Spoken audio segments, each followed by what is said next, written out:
Oh, oh, oh. Gising, kaibigan, tumindig ka ay manindigan. Huwag maging sunod-sunuran sa mga salita ng mga gahaman. Huwag kang matakot, lumihis sa agos, baluktot na daan, iyong isaayos.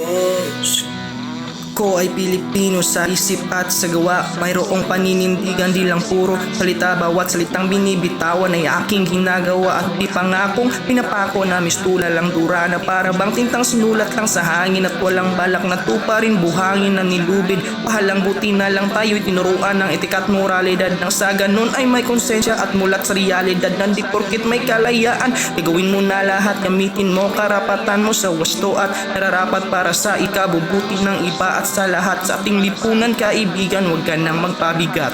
Bilang pag-asa ng bayan, tayo mga kabataan, batid mo naman na balo tayo ng korupsyon ng mga gahamang, sakim sa pera at mga walang tangal-tangang habol nila, pera ng kaban at kapangyarihan, gawin tayong bulag at maging sunod-sunuran sa kanilang mga kamay. Buhayang itim na budhi ang taglay, sa mga damo matagal mamatay, karampot ng serbisyo ang binibigay sa mamamayan. Lubog sa baha, pera ng proyekto kinupit na wala. Huwag mahiya, tumayo, sumigaw at gamitin ang boses mo mapagpalaya. Masamang tao, kriminal, ganyan kung husgahan, pagsalungat sa karamihan ng isang kagagawan. Ngunit wala silang alam sa tunay nito na dahilan at talamak sa itaas ang tunay na mga kawatan na nakatago sa uniforme, mataas na upuan na walang ibang maalam kundi utukan ating kaban. Kaya kabataan, gumising ka't huwag magbulag-bulagan, kumindig tumayo, huwag kang matakot ipaglaban ng karapatan. Gising, kaibigan, tumindig ka at manindigan.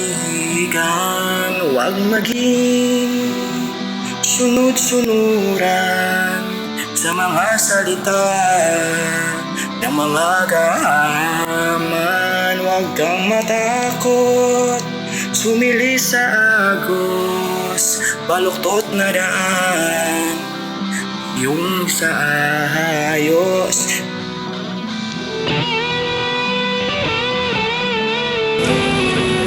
Kaibigan, tumindig ka at manindigan. Huwag matakot, lumihis sa agos, baluktot na daan, iyong isaayos.